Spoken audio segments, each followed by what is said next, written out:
করছে তাদের আইডিতে যা দেখি কি জানেন, তাদের বউ নিয়া মায়া নিয়া যেগুলা যুবক আপু যুবক বোন তারা এমন ভাবে ছবি তুলে, এমন ভাবে বরখা ইউজ করছে, সবকিছু বউকে বরখা পরাইলাম, কিংবা আমার বোন বরখা পড়তেছে, ইসলামিক লেবাস ইউজ করতেছে। বরখা পরার পর পরিধান করার পরে দেখা যায় যে স্পষ্ট বোঝা যায় যে তার ধরন কি সাইজ। আপনি ভাবিকে নিয়ে কন্টেন্ট দেন, ভালো কথা, পর্দার ভিতরে রেখে কন্টেন্ট দিতেন, ফেসটা কেন পাবলিশ করলেন? আচ্ছা, এটার উত্তর দিচ্ছি, খুব ভালো প্রশ্ন। যেমন প্রথমে আমাকে যে কমেন্ট করছো এখান থেকে উত্তর নিচ্ছি, পরে আপনারটার উত্তর দেবো। কিছু কিছু আপারা কমেন্ট করছে কিংবা ভাইরা কমেন্ট করছে আপনার মতো সিন, তো তারা যখন কমেন্ট করছে তাদের আইডিতে যা দেখি কি জানেন, তাদের বউ নিয়া মায়া নিয়া যেগুলা যুবক আপু যুবক বোন তারা এমন ভাবে ছবি তুলে, এমন ভাবে বরখা ইউজ করছে, সবকিছু বোঝা যায়।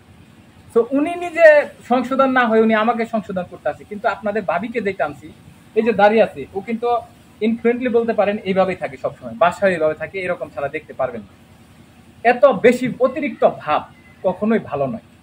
আপনার ভাবির অশালীন কোনো কিছু দেখেছেন কিংবা নিয়ে আসছে, মিরাজ যেটা করেছে এজন্য থ্যাংক ইউ ধন্যবাদ। কিন্তু সে যে একজন মহিলা মানুষ, অনেক সময় অনেক ভিডিওতে তার অনেক কিছুই বোঝা যায়, কিন্তু আমাদের ইসলামিক লেবাসটা এরকম হওয়া উচিত যেন চোখ বোঝা যায়, এগুলা কোনো কিছুই বোঝা না যায়।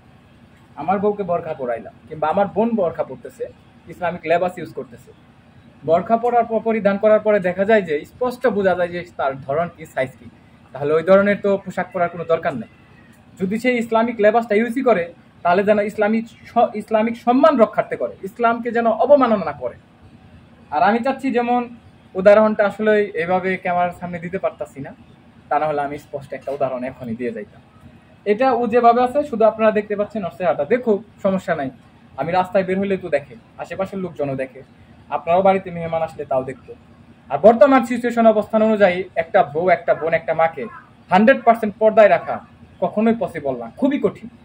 আমি তো বলছি যে আমার কন্টেন্টের মাধ্যমে ভালো কিছু শিখুক, ভালো কিছু জানুক, ভালো কিছু যেন উপহার দিতে পারি, এইটাই আমার ইচ্ছা, এইটাই ইচ্ছা। এখন ওনাকে পর্দায় রাখলাম, 2 দিন পরে আপনার সামনে পর্দা সারা মুখ আইনা দাঁড় করাইলাম, এটা কোন ধরনের কি হইলো? মানে বেশি ভাব দেখাইতে গেছি। এত ভাব দেখানি ভালো না, আমি ওই ভাবটা দেখাইতে চাই না। যেটা এই যে আপনাদের ভাবির যে কন্টেন্ট দেখেছেন, এটা কিন্তু রিয়াল। এই যে সরলতা, ওর মন মানসিকতা, আমি আগে বলছি, ওর অ্যাক্টিভিটিস, ওর আচরণ, বয়স 20 হইলেও 10 বছরের পোলাপানের মতো, ওরে গড়তে আমার আরো 5 বছর সময় লাগবে, মানে ন্যূনতম। যেমন সূরা ফাতিহাতে নামাজ হয় না, উদাহরণ দিচ্ছি, সূরা ফাতিহাতে নামাজ হয়, এখন ও বলবো সূরা ফাতিহা না, সূরা ইয়াসিন দেয়া হয়, সাপোজ আমার ওইটাই মানতে হইব। এখন মানতে হইব কেন? ওই যে একবার শুনছে হয়তো কারো কাছে, ওইটাই রাইট, সিস্টেমটা হয়েছে এইরকম, মানে আমার বিষয়টা আমি এরকম ইসের মধ্যে করে গেছি। এখন এই যে এই জিনিসগুলা, এটা তো আমার তৈরি করে নিতে হবে। এই যে আপনারা যারা আছেন, আশেপাশে যারা আছেন, সবাই চাই মা বোন সবাই পর্দায় থাকুক। এখন মিরাজ সবসময় গিয়ে যে আমি যদি মিরাজ ভাইয়ের বাসায় যাই, উনি কি ওনার ওয়াইফকে পর্দার মধ্যে রেখে আমার সামনে নিয়ে আসবে? আশেপাশের লোক ভাবিরে দেখে না? অবশ্যই। এই যে আপনারা বাংলাদেশের লোক ছাড়া আরো যারা কন্টেন্ট ক্রিয়েটর যারা আছে দেখে না? নিয়ম হচ্ছে সে ছাড়া, তার পরিবার কয়েকজন ছাড়া আর কেউ দেখতে পারবে না, তাহলে তারা দেখলো কেন?